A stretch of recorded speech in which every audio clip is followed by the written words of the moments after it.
Hello, everybody. Welcome to another episode of Wrestling Doesn't Make Sense. It's a show.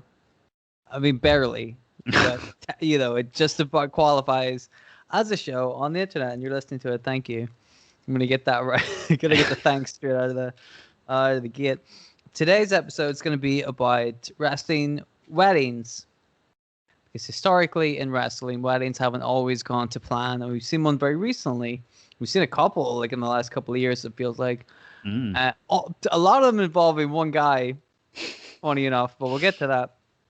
Before we get to the main topic of today's video, John, I want to ask you something. This week or last week, very recently, somebody was one of the bigger names. I imagine could have been one of the bigger names in wrestling. Mm-hmm. Has been let go by the WWE. So let me ask you, John. Lars Sullivan, where does he rank on the Mongo scale? We've established our Mongo scale a long time ago. Is somebody better or worse than Mongo McMichael? And now that Lars Sullivan has gone, we'll never see. I assume we'll never see that guy again. So this is probably the end of his legacy. Where does he rank on the Mongo scale, in your opinion? I would say he's better than Mongo. Like as a human being, probably not. But as a wrestler, at least I mean, I can only think of one good match he had, and admittedly, it was a match where there was 5 other guys in it, I believe. Yeah. So, yeah, but at least he had that one good match, whereas Mongo, he kind of didn't. Now, I agree with that point, right? We've established that the reason the Mongo scale exists is because Mongo wasn't a great wrestler, right? But I tell you what, he had 2 things, right? He had enthusiasm. He's very enthusiastic, right? But also, like in a train wreck kind of way, he could really talk you into a match. Yeah. Because of his enthusiasm, he was fun to listen to on the mic, right? Mm-hmm. So even he could talk you into watching a Mongo match, but then you would watch a Mongo match and be like, shit, dude, this sucks. but he has a certain entertaining charm to him. Which a lot of the people on the Mongo list didn't have. David Flair, for example, was just a shitty wrestler and also had no personality. Mm-hmm. But Mongo had a personality to go along with the fact that he was a dog shit wrestler. So I was very conflicted on where I would put Lars Sullivan on the Mongo scale, because while I think that you could just about say Lars Sullivan is a better wrestler than Mongo, I've been more entertained by Mongo. So I don't know. For me, that was a tough one. Yeah, I can see where you're coming from. Because nobody's ever been interested in a Lars Sullivan match. Nobody's ever seen him cut a promo and go, "Boy, I can't wait to see this fucker come in." That's true. There was never, which is weird because he's so big and intimidating. They could have done all sorts of stuff with him, but that just not once since you've seen him did you ever go, "I want to pay attention to this guy." I think part of his problem as well is he had that sort of weird kind of lisp as well, which for a big kind of wrestler like that, it kind of takes some of the intimidation factor out when he can't properly kind of speak. Well, they said that about Lashley, and look at him now. Well, yeah, I guess so. But Lashley, he doesn't really have to speak much, does he? He lets MVP do all the talking. Exactly. If Lars Sullivan was a halfway decent wrestler, which I think by now we figured out that he probably isn't, you could have had him do the muscle and then have somebody else do the talking for him. It could have been great. Did you see the Instagram post he put up, which was of a proof of concept or something? I don't know if this was actually going to happen, but they had him in a waistcoat and stuff, and he looked really like an old English banker, and he was called the Brilliant Behemoth. Right? Look it up. It was on his Instagram page, right? And I looked at this and I'm like, that fucking rips, dude. That would have been awesome. He had a monocle, right, and a big waistcoat and shit. Yeah. Look at him. Lawrence Sullivan. Jeez. That fucking rips. That's so cool. That's really interesting. And that's a gimmick that we like. That's the thing kind of Brody Lee had been talking about, where he wanted to not just be a monster, but be an intelligent monster, which is scarier. I'm like, well, with a guy that looks like fucking Lars Sullivan, right? That would you could work that, because nobody looks at him and go, there's a fucking scientist, you know? That would have been great, but no, squandered. So if here's what it is. If he had done that gimmick, he would have been above Mongo. Yeah. Right, but he didn't do it, so he's worse. He's worse than Mongo. That's it. That's my final decree. I should write a list of like the actual Mongo skill. And put what's his name in it? I've already forgotten his name. Lars. Oops. Anyway, that was what a fun segment that was, John. That was fun. Who knew Lars Sullivan could be part of something that was actually fun? Right. So now I'm like, do I take him off the Mongo scale again? Tricky. But let's get to the meat of the episode. Today's episode is about weddings and wrestling. Historically, they have, I don't think, ever gone on the way that they're supposed to. Not really, no. No, there's always something. Never get married on TV. It should be a rule anyway, but for God's sake, never get married on the WWE.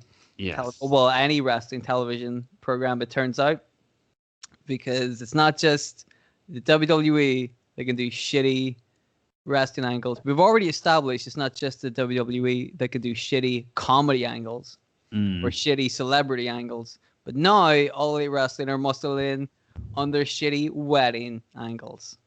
Because good, right? Sports-based wrestling needs a lot more weddings and comedy spots and celebrities. Of course. That's what we need. So very recently, and the whole reason the fucking Miro was brought into All Elite Wrestling was because he was the best man, or he was going to be the best man for Kip Sabian and Penelope Ford at their wedding. Yes. Yeah. So that was the angle, right? Mm-hmm. What's better than being a Bulgarian brute? Just not the main guy at a wedding. How about that?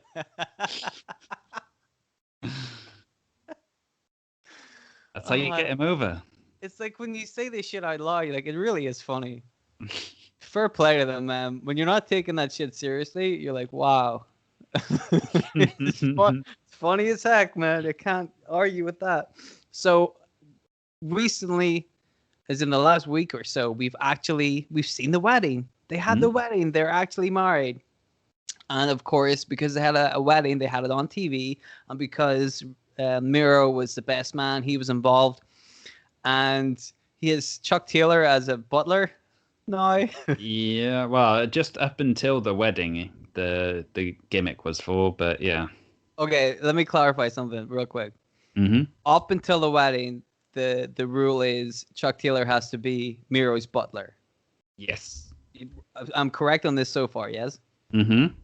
How long ago, given that Miro came in months ago, so we've known that this wedding's going to happen months ago.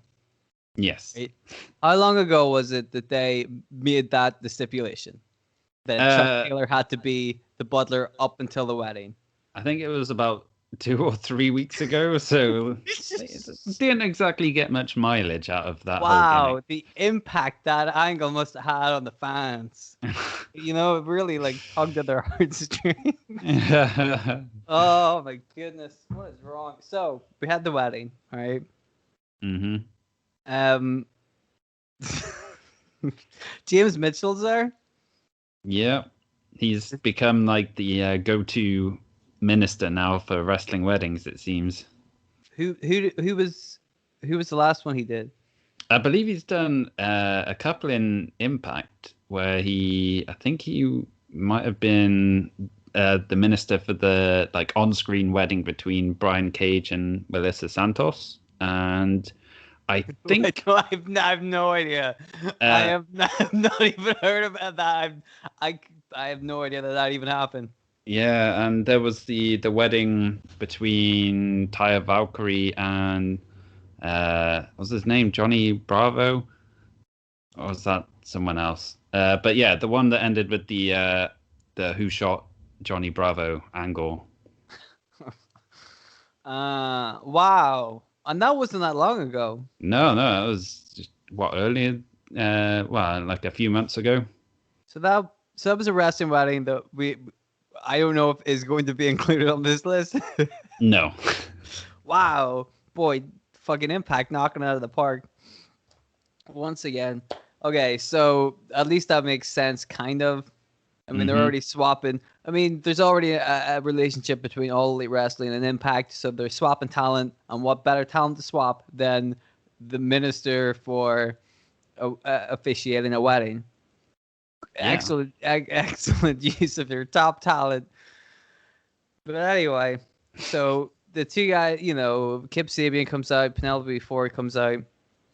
They do this really not funny comedy bit. Because I thought that's what I'm like. People hate this bit, right? Them cracking these horrible jokes before like the actual wedding bit. I'm like, this is what they don't like, right? Because I don't like it, but it seems pretty brief, so I'll give them that. And then, I mean, if I get any of this wrong, feel free to jump in and like patch things up. But like, isn't it then that like they do the thing and then Miro notices there's a big box behind them? Yes. So and that's where Chuck Taylor says it's a gift from him. Yeah. Well, Miro sees the big box and Chuck Taylor's like, oh, it's a gift. And Miro is like, listen, guys, I've been in a wedding or two on television in my time. I am the legendary Rusev. I am the best man because I'm always in weddings, I guess. So I know what's in that box. It's a trick. And when they kind of zoom out and like look at the box, you're like, the box isn't the height of any of the people in the ring. No. I mean, it's stacked up big, sure, but it's not like whoever's in that box is not gonna be a threat to like 4 professional wrestlers in the ring, right? In my opinion. So Rusev beats up the box. Which what was in the box?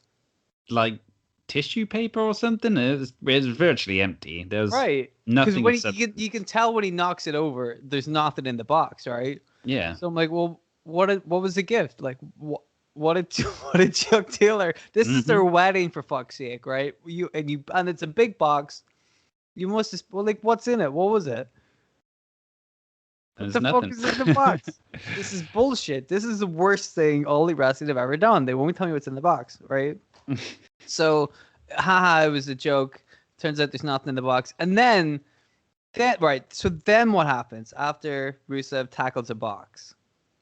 So afterwards, he kind of lets his guard down because he thinks, no one's going to be stupid enough to interfere in this wedding now.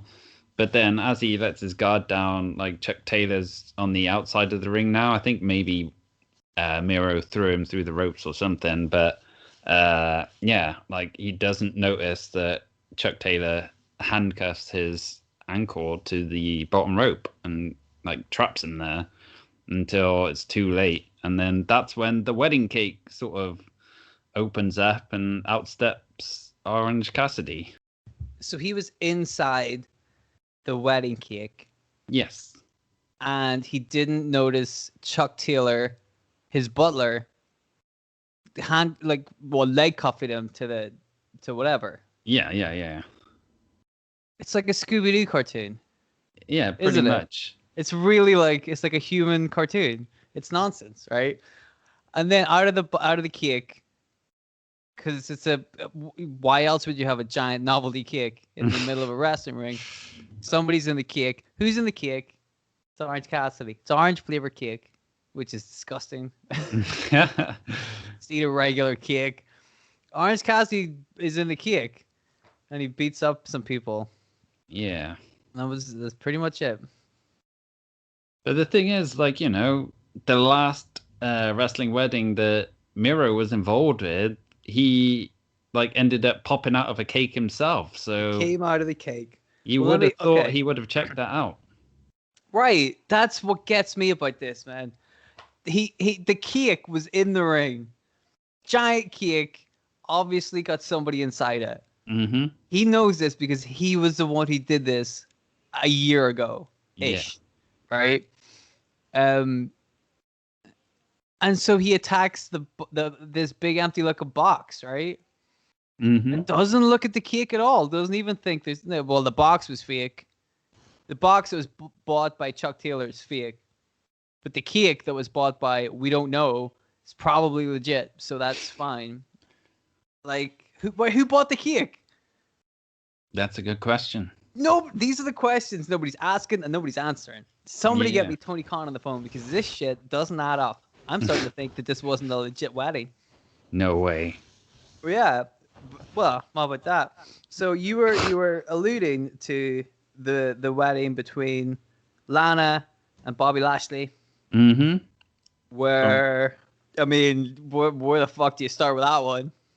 I mean, it was a fairly horrible segment, but it was kind of funny in its own way as well. Like it was sort of original in that like they kept having the interruptions, but it was done in a way where like first you had Lana's apparent first husband showing up to say, "Oh no, I still love you," and then like getting ejected by Bobby Lashley. But then Bobby Lashley's first wife showed up and was like, "Oh no, you shouldn't get married," and blah blah blah. And then Lana takes her out, and then Liv Morgan shows up, who hadn't been on TV for ages and kind of got lost in the shuffle at that point. And randomly, she's revealed herself that she's revealed that Lana's like the love of her life or something in a storyline which pretty much went nowhere after this wedding. But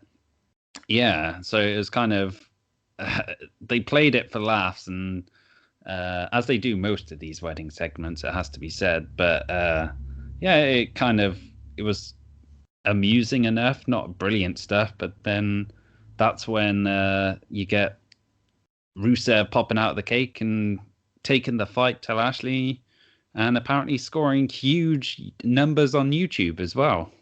Here's the thing: whenever you watch that clip, whenever Liv Morgan comes out, right? Because the crowd at some point get ahead of everything. They're like, oh, we get it now. We know where this is going. And they're like, fuck yeah, right? Now, it could be one of those typical, wrestling fan reactions to any kind of hint at lesbianism on a television program. We all remember the infamous hot lesbian action brought to us by Eric Bischoff. Yes. So it could have been that. But they also seem to really dig. I'm like, that they should have stuck with that. Lana and Liv Morgan. There's a team. You could easily play those two off against each other and just have them like just actually like love each other. That could totally be, that's great representation for like a lesbian couple on TV. That's a great idea. I totally fucking do that, right? So that's what I was thinking most of the way through this. And then they got to the bit where Rusev jumps out of the cake, right? And he's just sat there like 10 minutes. Oh, yeah. He's been inside that cake listening to other people talk for 10 minutes. And he's just letting them do it. He's like, let's see if they ruin the wedding first. And none of them do. None of them do. So he's like, oh, I guess it's my turn now. He comes out of the cake. This the idea of him being in that cake for so long. Like, and oh god. So that is part of the reason why you and me both are mystified that Rusev didn't manage to put two and two together and think that maybe there's somebody in the cake. Yeah. That Especially was stunning. with all the alluding to being in previous wrestling weddings as well. Like, come on, man, surely. I know, it's so fucking stupid. God damn it. Speaking of, do you remember whenever Lana and Rusev got married? Yes. Because I tell you what, I watched a little clip that playlist that WWE put together of some funny wrestling marriages or weddings. So I watched that and wrote some of them down. Lana and Lashley get married in kayfabe, I guess, because they'd already got married in real life. Lana and Rusev. Yes, correct. Lana and Lashley got married at a different date. Yeah. Lana and Rusev, yeah, because they got married in real life, and then they're like, "Fuck, now we have to put it on TV." Yeah. Which made sense, kind of the way they did it, because I'm like, all right, it has more to do with Roman Reigns versus Rusev, which sounds like a good match to me. Yeah. On No, paper. it was a good match on paper. I'm pretty in practice as well. Right. Certainly was. Exactly, right? So I'm like, all right, cool. Let's put up with some shit. Because here's the thing, right? These they're all angles. We get it. Like that's part of the story. The wrestling wedding is just part of the angle. The reason it never works is because it's not supposed to work. It's supposed to advance an angle. Yes.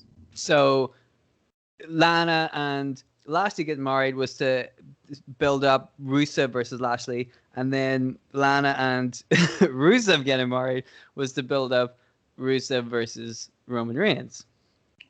As well as addressing the real life marriage as well. Exactly. One thing I really liked about this is that Lana, like a troop, I don't know how she I know how she does it, but like a trooper, she because it's a wedding, the woman has to get cake on her face, right? Yep. But boy, she really goes for it, man. She gets an entire cake over her face, like she went like head first into it.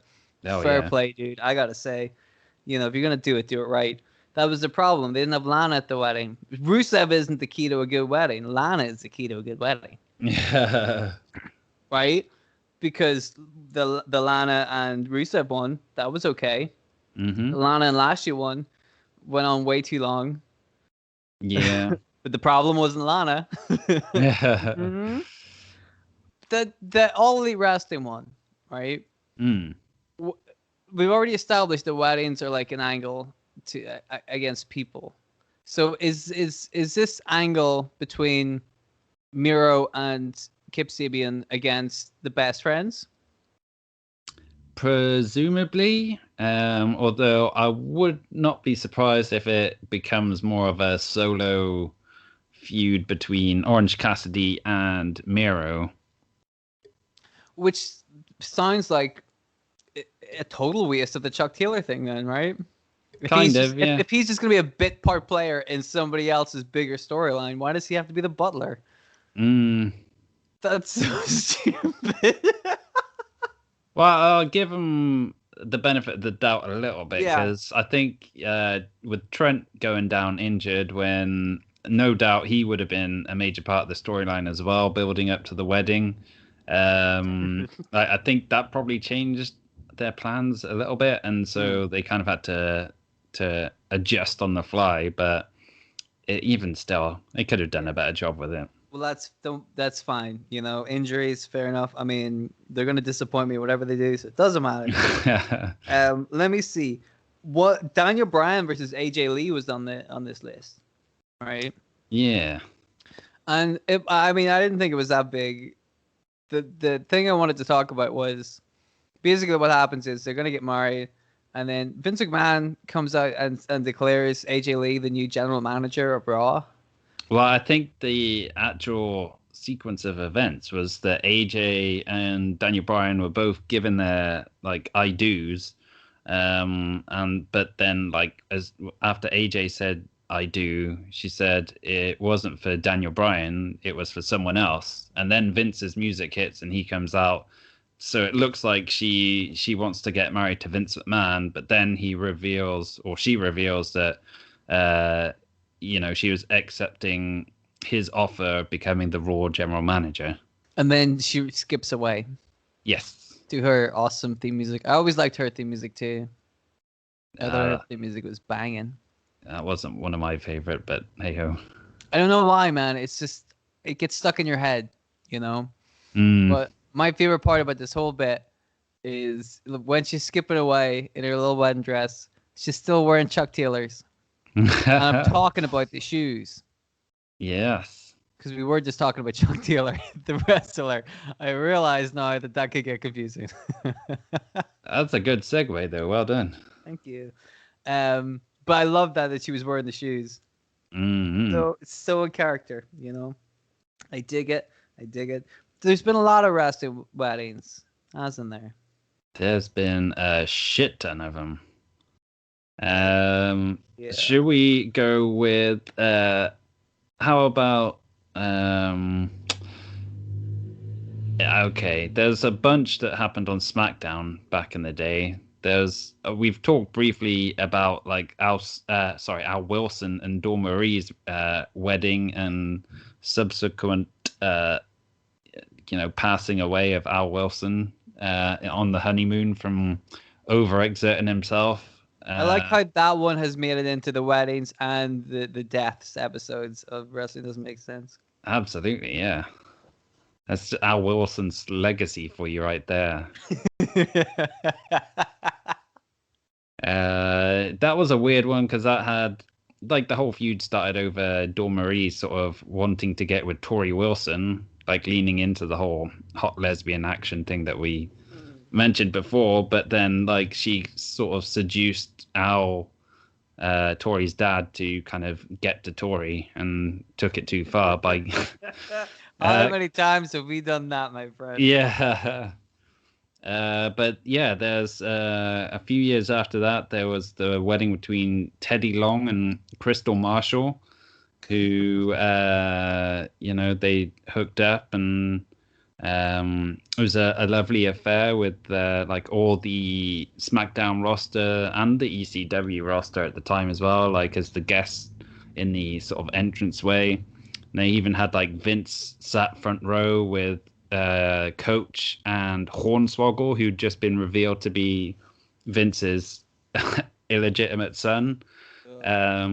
So that was pretty funny because you had like Jillian Hall crashing it to try and sing a song for the happy couple, but she ended up getting carried away by Maria and I think it was Melina, but I couldn't really tell on the video I watched.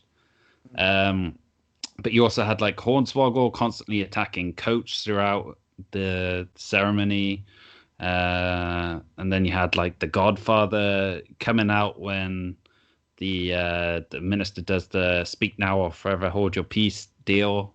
And he basically asks if Teddy Long really wants to do this or if he wants to hop on board the Ho train. You make it all sound so polite. Would you like to hop aboard on the Ho train? We're selling tickets right now. It sounds sweet. I'm like, I love trains. Why not? Yeah. Yeah. You want to take a But yeah, so that basically took away all the male guests except for Patterson, Briscoe, Coach, Hornswoggle, and Vince. But then Hornswoggle tries crawling underneath Crystal's dress, which leads to him being chased away by Vince and Coach. And then they finally get to the I do's. Crystal says hers, but then when Teddy Hart goes to say his, Teddy Long, he basically has a heart attack because I think they said that he took too much Viagra. And it had been like building up for weeks, and that sort of overstimulated him and took him out of action, which in turn led to like Vicky Guerrero becoming the general manager of SmackDown for like a good few years as well. So it sort of set off a chain of events which had like a long-lasting effect on everything. Sounds like another case of Al Wilson syndrome. Yeah. Gonna get married, then you have a heart attack. I tell you, man, these weddings are pretty dangerous. Well, here's the funny thing about that. You said Vicky Guerrero became general manager of SmackDown.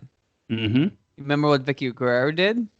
About 8 months later, she got married to Edge. She got married to Edge with another wrestling wedding. So not only did it kickstart like a whole other chain of events, kickstarted another wedding. Yeah. Vicky Guerrero was like, I like the look of that. That sounds good. And who else should, I need to get married to somebody good. Better get married to Edge. That makes sense, Well, she must have seen that wedding with Teddy Long and Crystal Marshall and thought, wow, that went really well. I Oh want some of yeah, that. that one went really well. If only we had Lana. Yeah. Oh, dang it, man. She would have been perfect. She's the best woman. Lana is the best woman. When she broke Nia Jax's hole. Oh dear, yeah. What the fuck was that? I don't know if it's the best sell of all time or the worst, but I'm well. My opinions on Nia Jax have been made abundantly clear, so I would lean towards the worst. Yeah. Anyway, Never mind. I mean, do you want to talk about Nia Jax's hole right now? Nah, let's leave that where it deserves to be. Oh, sweet Jesus. So the wedding of Vicky Guerrero and Edge, that didn't really actually happen on the day. Well, it did happen on the day, but it didn't happen on the show itself. So they'd got married early in the day to try and avoid any of the usual wrestling wedding shenanigans, and then spent that SmackDown just messing around with people, really. Like, Edge made himself special guest referee to help Hawkins and Ryder beat Finlay and Hornswoggle. They put Big Show in a handicap match. They had Vicky Guerrero beat already unconscious Cherry, and forced the Hardy Boys to like face each other as well. And then that led to like the sort of reception at the end of the show where they're all in the ring with all their like guests and fellow wrestlers and whatnot.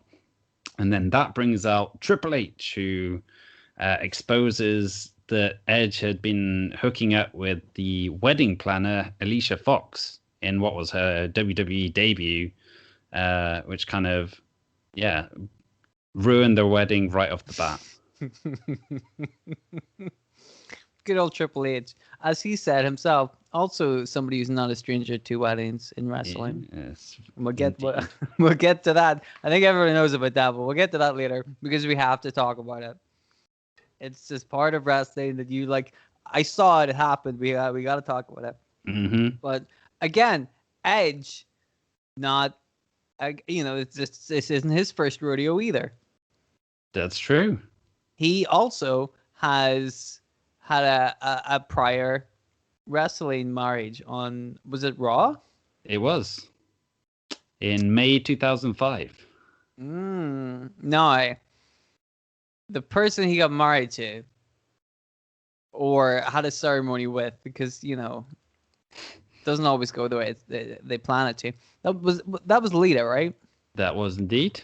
Okay, Lita also very familiar with the wrestling wedding.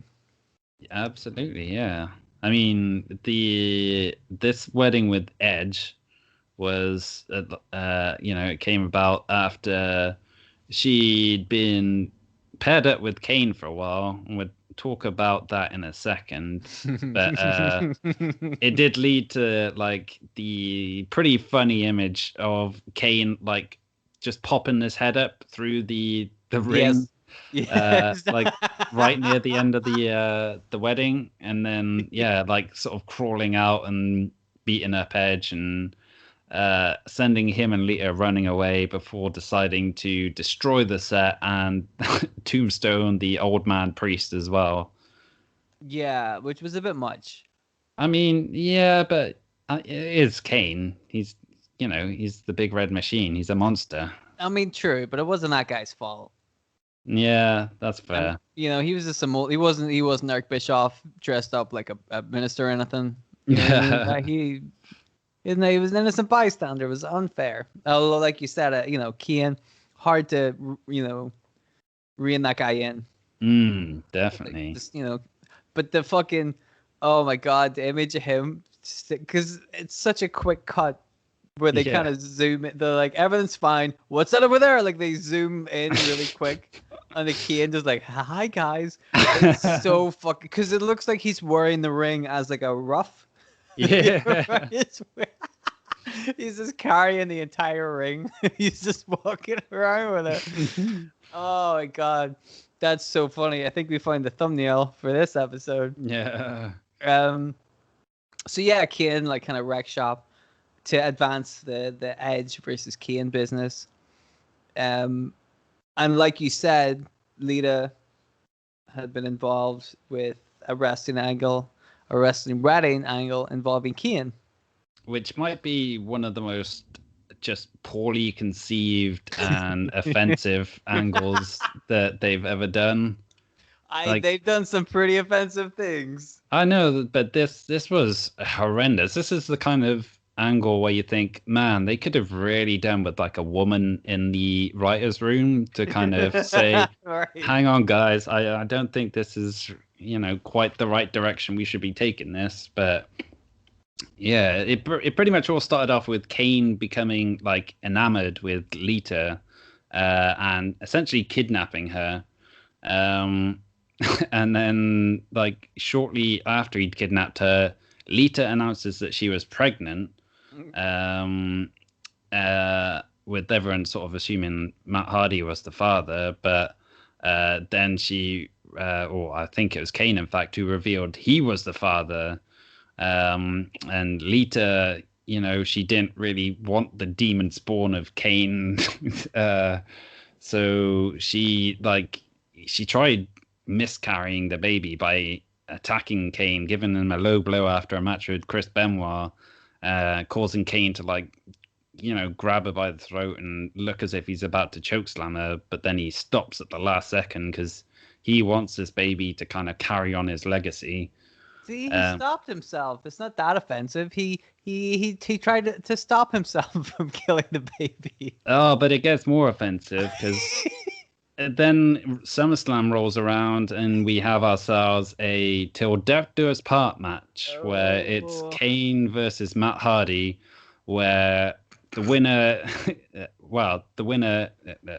Lita has to marry the winner of the match, as if she's like a possession and not a human being.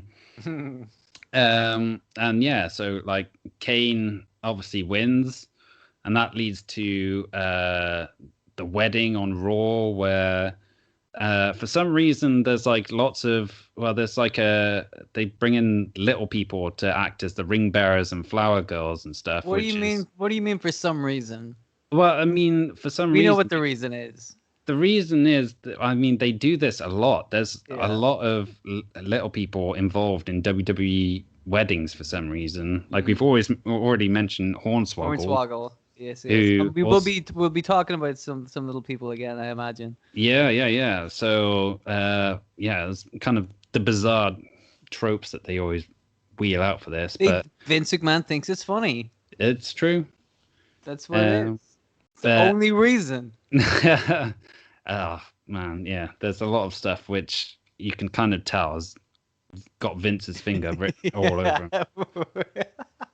But yeah, Matt Hardy shows up and tries to ruin their wedding by attacking Kane. But then when he and Lita try to get away, like there's a big wall of fire on the stage to stop him. And then Kane like fights back and chokeslams Matt Hardy off the stage.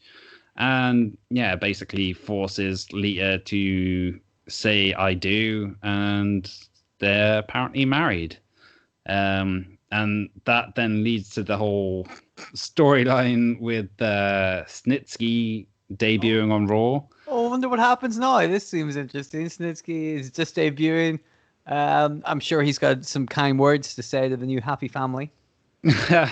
Well, as it turns out, he accidentally, well, not so accidentally, hits Kane with a chair, who causes Kane to then accidentally fall on Lita, which brings about the miscarriage, and Snitsky, For the record, I'm not laughing about abortion. I'm laughing about exactly what follows up on this storyline. It's so ridiculous. Yeah, I mean, again, it's kind of baffling that this made it out of the writer's room, but this is real. This is. Say it, John. You have to say it.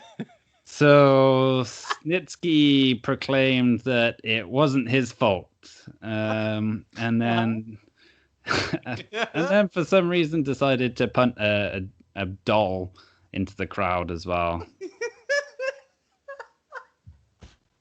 Because why not? What kills me about that is like, in the storyline, Lita had to, it was a miscarriage, right? Lita Mhm. had a terrible, accident, right? And then Yeah. Snitsky kicks his baby like a doll, right? Mm-hmm. That clearly is supposed to be like 18 months old, right? It's like the doll, right? That's not what it looks like. What is it? What? Oh God, it's so like. It's weird though that like that Oh whole my God. that set off like a chain of events where like Kane and Lita, well, Kane turns face after being this like monster who's How is basically he the good guy in this? yeah, and well, how are he and Lita on the same page as well now? Because they essentially continue to like work together in the Oh my aftermath of God. that. Like Lita just completely forgets about all the torture that Kane's dished out to her and Matt Hardy and everything. Well, but you would forget about it. You're like, I don't like Matt Hardy anymore. You threw him off the stage, but Kian, I like this guy. He fights for his baby survival. Mm-hmm. Matt Hardy didn't fight this hard. Oh my God, just the idea of him kicking that baby into the crowd. Like, at the time it was just like whatever, WWE are stupid. But now looking back on it, you're like, what the fuck? Yeah. Who wrote that bit? And I'm inclined to believe it was probably Vince McMahon. Yeah. Oh my God. Oh, that's so funny. It's so funny. Let me just make something clear. We here at Wrestling Doesn't Make Sense in no way condone kicking an infant into an audience of people. Don't do that. Don't, for the love of God, do it on national television because you get in trouble. But man, also we've seen it already, so there's no point in doing it again. But the first time we've seen it, funny as hell. And like you said, it just starts another chain. More shit keeps happening, Mm-hmm. Oh my goodness. Oh, let's get back. So already we've seen Edge and Lita have been involved. Kian has kind of been involved in these weddings, like once as a groom and once as a guy who appears under the ring. we've seen Lana and Rusev appear in weddings a lot. Isn't that funny? How the same kind of bunch of people just turn up a lot. Yeah. I'll tell you who hasn't turned up again. Billy and Chuck. Mm-hmm. And also, funny enough, Billy and Chuck not on the WWE's playlist of greatest wrestling weddings. Wow, that's a surprise. What a sham! what a fucking. You put this other bullshit up on their fucking thing, but not Billy and Chuck. Which again, like I kind of alluded to it with the Lana and Liv Morgan thing, but I'm like, that's if that's the angle, if they're just two, best friends who also happen to be gay, that rules. Like that's a great storyline, right? Mm-hmm. Because then you're like, yeah, it doesn't matter. Who cares? They're best friends and they really, love each other. Because that was kind of the angle. Like Billy and Chuck really loved each other, but like in a, well, the WWE is very heavy-handed with this shit, right? They're always like, make sure you pet his ass or whatever. You're like, that's a bit much. But like at first, they just seem to be two guys who really like, they care for each other in like a platonic way. They're like, yeah, we're best friends, Yeah. Like that's sweet. And then if then it started to get a little bit more risque, and then you're like, well, that's still cool. Let him be gay. Like that's a great storyline to put on your show. Mm-hmm. That's nice and positive. These are just two guys kicking ass, right? Yeah. Which is what they were doing. They were like tag team champions and shit. Fair play to them. This is cool. But of course, alas and alack, this is the WWE we're talking about. The company that let somebody kick a baby into the audience. Yeah. This company.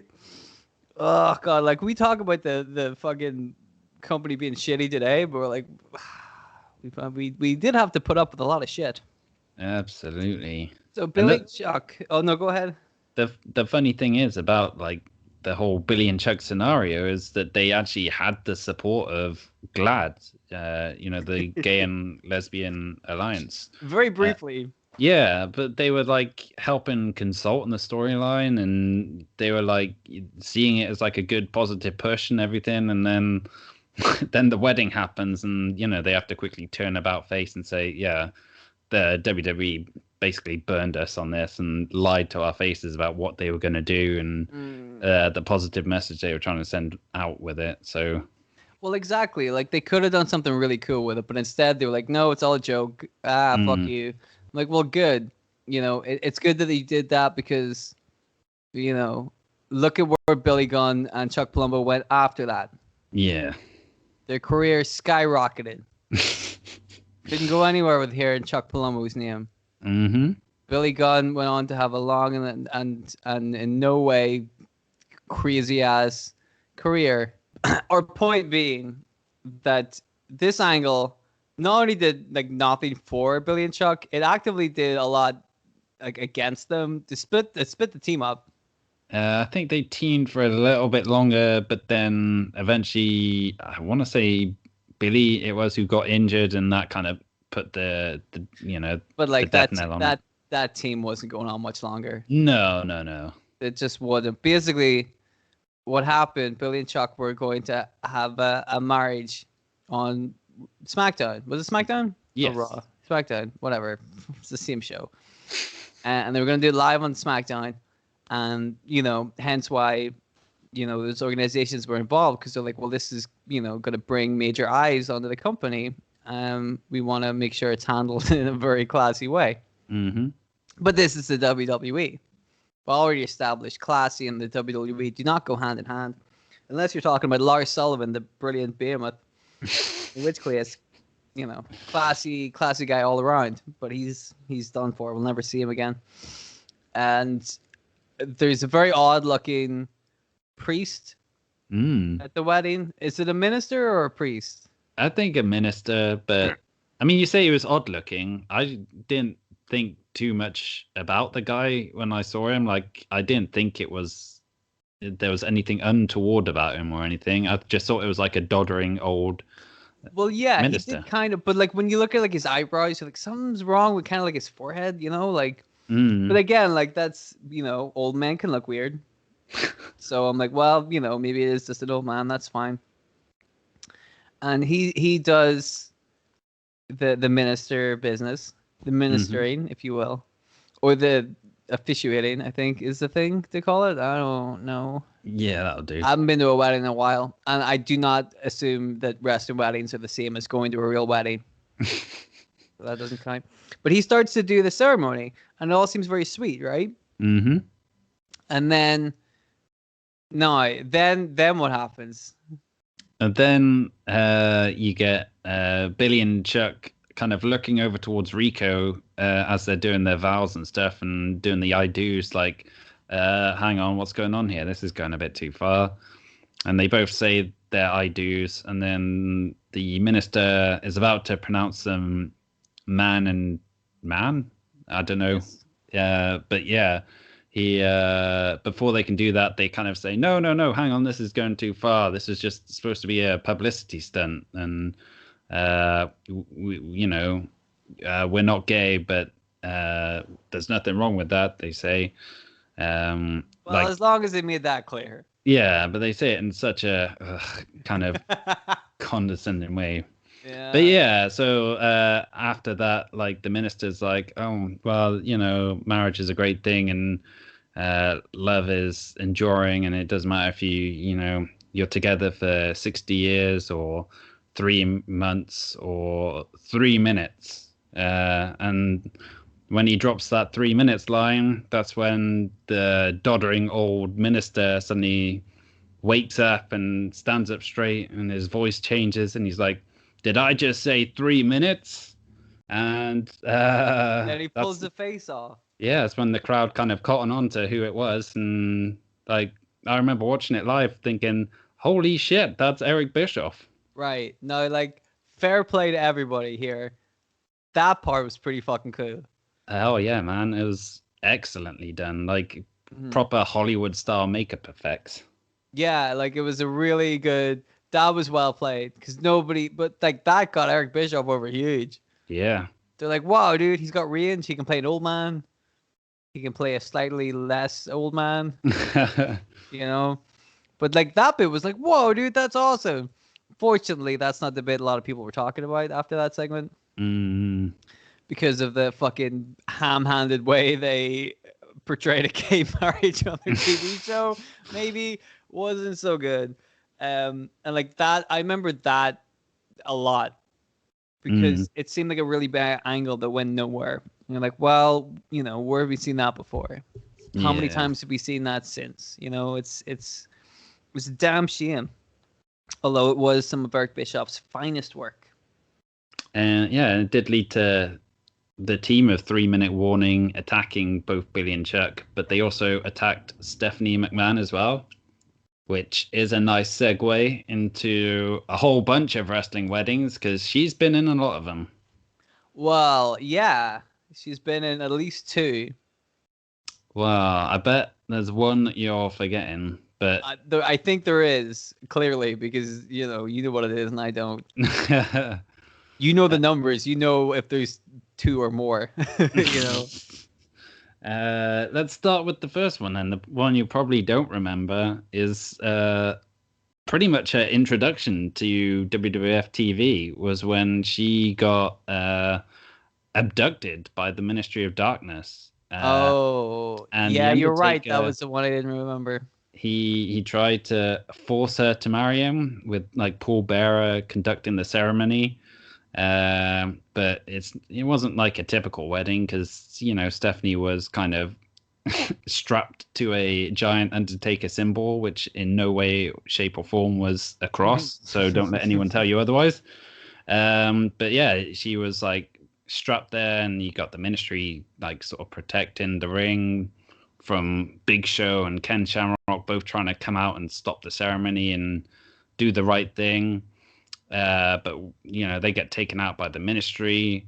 But then why is it only those 2 guys? Oh, because everyone else is assholes. So yeah, is assholes are assholes, I should say. But yeah, I like that though. That's their first shirt. Everyone else is assholes. But yeah, that's when Stone Cold Steve Austin crashed the party and saved her, despite the fact that obviously him and Vince McMahon didn't really see eye to eye, but it was just the right thing to do to stop Undertaker from marrying Stephanie McMahon against her will. Although I'm not sure Paul Bearer had a wedding license anyway, so does that? I don't think Eric Bischoff did. Yeah, it's true. I don't like. You can say that the Sinister Minister does. I don't know if he does. Well, he's a minister, so I'm gonna guess yes. But who made him a minister? God. I feel like more the devil would have made that guy. Yeah, probably. And I don't know if he can go handing that shit out. Maybe demon weddings. Fair enough. Then why wasn't he involved with Keane's wedding? Yeah. People aren't answering these wedding-related questions I have. This is bullshit. The weird thing about that, the Stephanie McMahon going to marry. I mean, when you say it out loud, there's many things that are weird with it. But Stephanie McMahon, who was like, what, 18, 17? Oh, I think she was a little bit 16? Older than that, but yeah. Oh. No, yeah. She must have been sort of 20-ish, I think. That was 99. I think she's sort of in her mid-40s now. The test thing was in 99. Yes, that came after this one. Yes. Yeah. That wasn't the same year, was it? Stephanie McMahon didn't get married or have 2 different weddings in 1 year, did she? Yeah, it was sort of unbelievable. Well, we'll get to that one in a second. What I was gonna say was the thing that blew my mind was that Undertaker was gonna get married to forcefully get married to Stephanie McMahon. Mm-hmm. But Vince McMahon was the head of the corporate ministry, right? Yeah, this was before. Oh, yeah, this was technically before the corporate ministry had revealed itself. But if Vince was the higher power all along, then. Okay, so that's super fucking weird. Yeah. Nobody's answering these questions. Get Undertaker on the phone. He's probably drunk. All right, so let's fast forward to a different wedding. The wedding between Stephanie McMahon and fan favorite Test. Mm-hmm. Who had great theme music, and he was really tall. Yes. And that's everything I have to tell you about Test. So this is one of the more famous wrestling weddings of the last whatever. Well, maybe ever. Yeah. Because we didn't actually see the wedding. Well, we weren't present for the wedding. It had actually happened a day or two before that. Test and Stephanie McMahon are going to get married, and it's going to be a big thing because nobody knows who the fuck Test is. People already give a shit about Stephanie more than Test, unfortunately. And then Triple H comes out. Mm-hmm. And he says, this is another one of those like kicking a baby into the audience things where you're like, is this real? Did this happen on TV and they were proud of it? Like, you know, but let me see if I can go for it anyway. Triple H comes out and says, you can't Test and Stephanie McMahon can't get married because Stephanie's already married. Yes. And I know who Stephanie McMahon is already married to. It me. And he plays a video. Who we don't know who videotaped that. Oh, I mean, yeah, but you can say that about all WWE stuff, can't you? Like the backstage segments that when no one's supposed to acknowledge and stuff. But that kind of makes sense in the building. If there's a camera crew in the building, it kind of makes sense that the camera crew might pick up shit that happens in the building. But if you kidnap and drug a girl with the intent of getting married to her, would you bring a camera crew around with you and then show that footage on TV like a day later? Because in my experience, that's a bad idea. Don't do it, right? Well, if you want to, be a dastardly heel and get booed out of the building, then it seems like a great idea. Well, I mean, you say that, but like Triple H versus Test, who's the heel there? It's supposed to be Triple H, but you're like, I like Triple H. Well, the funny thing is, they didn't really transition into Triple H versus Test at all. Like the immediate aftermath of this was Vince McMahon versus Triple H in a no holds barred match at Armageddon, which resulted in Stephanie McMahon turning heel and aligning with Triple H and revealing that she'd been in on it all the time and that she hadn't really been drugged and forced to marry Triple H against her will. So, but that's the bit nobody remembers. Yeah, exactly. They don't remember the half-ass explanation of it. All they remember is Triple H on TV made it clear that he had drugged, or that, well, I don't know if he specifically drugged her, but Stephanie McMahon was under the influence of some kind of drugs. Mm-hmm. Triple H put her in the passenger seat of his car, drove to Las Vegas, where they had one of those like 24-hour like I guess it's a drive-through wedding ceremony, and he filmed the whole thing, and he's like, "Now we're married," and this I guess counts. I guess this counts as a marriage. In a Royal Rumble where somebody who's not in the Rumble like eliminates somebody who's in the Rumble. And they go, that counts. I'm like, wait, how does that count? That's not part of the rules, right? Yeah. And they're like, we didn't say that. It's just part of the rules we don't talk about. Like, what the fuck? Same with this, right? You're like, is that cool? I don't think that's cool. But everybody else went with it. So I'm like, well, I guess it's cool then. Well, it's weird because it doesn't in the video. Triple H basically does high-pitched voice for Stephanie to say the I do's. Yes, he pretends to be Stephanie McMahon, which definitely doesn't count. Yeah. But they still count it. The fuck, man? So now everybody knows Stephanie McMahon and Triple H are married. Mm-hmm. In kayfabe. They weren't married in real life. Not at that time, no. They were going out at that time, I think. 99. Yeah, they must have been. Yeah, I would say so. Well, it was like after they started working together, I think they started going out. But yeah. So, fast forward a couple of years, we all know Stephanie and Triple H are a thing on Mhm. screen at least. And then in 2001, Triple H goes down with an injury to his quad, I think. He Yeah, tore his whole fucking leg apart or something. pretty much. Pretty gnarly, dude. So he was away for a while, and while he was away, Stephanie McMahon became a big thing in the invasion angle. She bought nothing really, but she was part of the angle. And then after that whole invasion angle just fizzled away very quietly with a very unsatisfactory conclusion, she then became the manager of Chris Jericho, who 6 months before that she was bitterly against. Well, I I want to think make that very clear.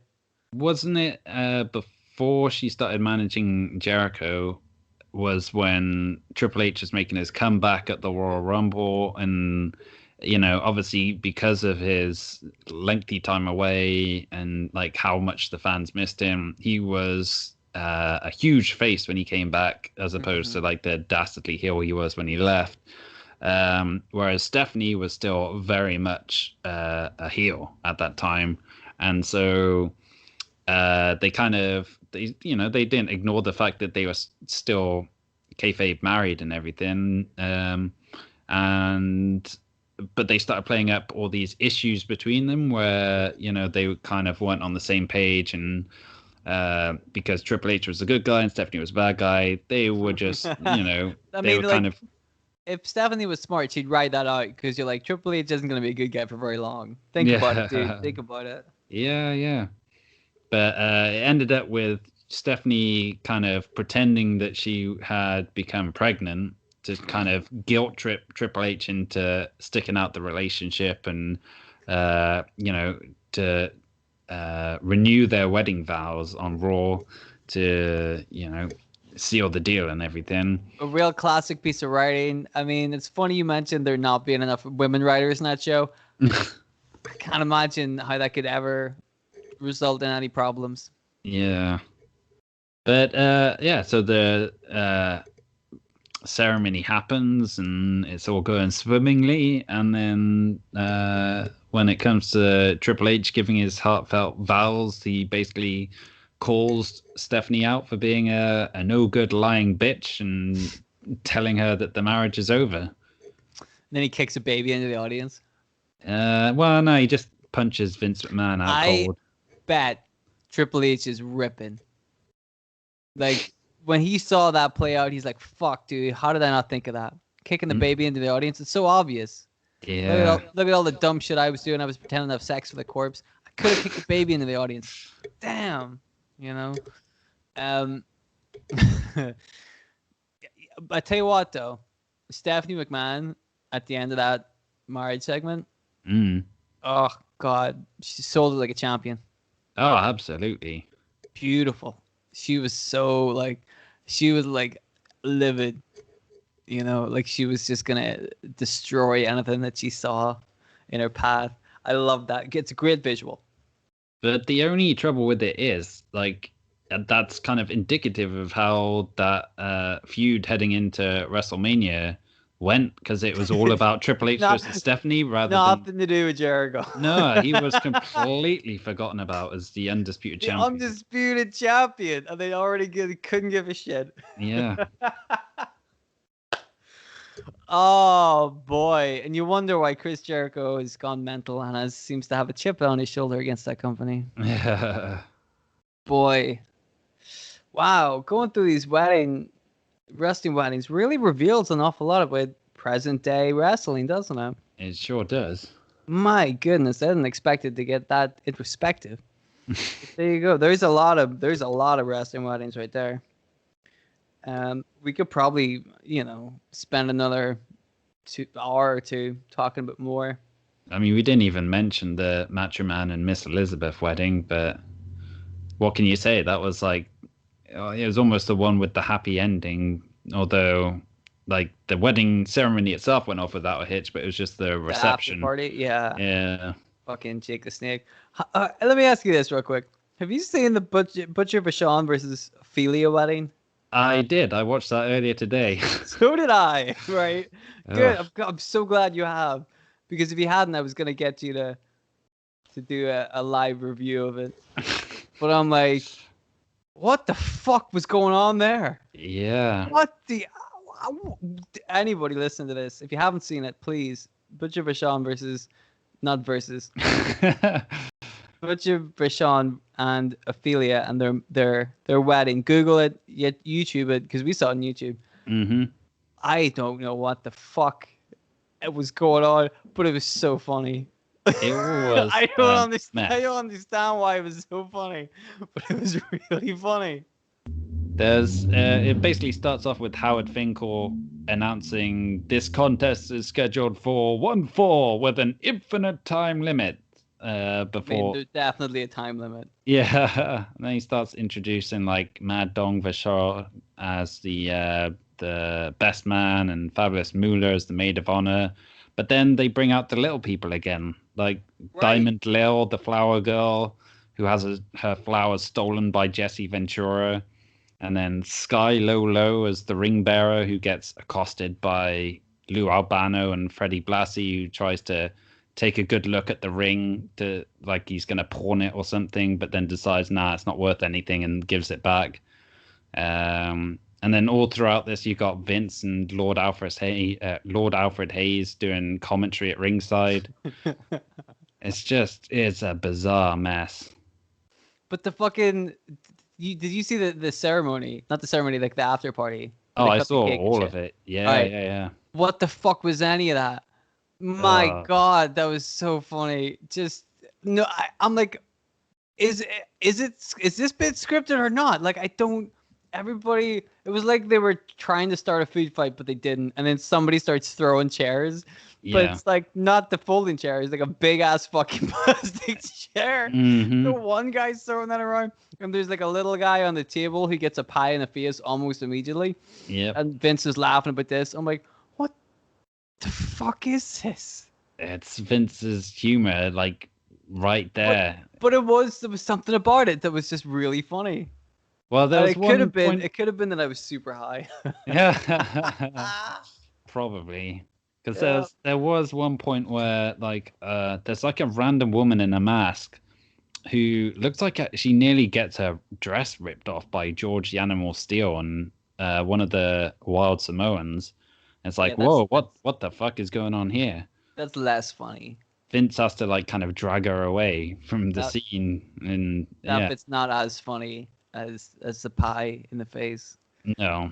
And that's what I love about the WWE, man. They can't, like, it's not just a pie in the face bit. There's also you gotta embarrass a woman somehow. You know, you gotta admire them for that. That was the only other one I really wanted to talk about, to be honest with you, because I was like, what the fuck was any of this? Go, anybody who hasn't seen it, just please go watch that. It's I mean, it's a train wreck, but it was way funnier than the Kip Sabian thing. Oh yeah, for sure. Good Lord, way more entertaining. And in the end, isn't that all you want? Some good old-fashioned entertainment with people getting pies. People don't put pies in their faces anymore. And what's funny about that is that angle, the Butcher Vachon and Ophelia thing, that marriage, was in the mid-'80s when when putting pies in your face was still like a 30-year-old gag. Like, it wasn't even funny to do it in the 80s. This is Vince McMahon, like, his topical sense of humor. Oh boy. That's it. Anything else you want to say about some wrestling weddings? I think we've exhausted the subject. We have gone to town with this. If we've missed any that you think should have been included on our list, let us know. Feel free. The comment section is wide open on YouTube. Let me tell you, plenty of room for discourse there. But that's today's episode. Next week's episode, we'll be back again. Probably not talking about weddings. Yeah, I'm up for not doing that. Yeah, I mean, one was enough. Yeah. I don't know how Stephanie McMahon does fucking 3 times, but good Lord. No, thank you. But yeah, that's an episode. Thank you very much for listening to us, guys. We're gonna be back next week. Make sure you subscribe and all that fucking stuff. And we'll see you next week. So take it easy. Bye-bye. Bam.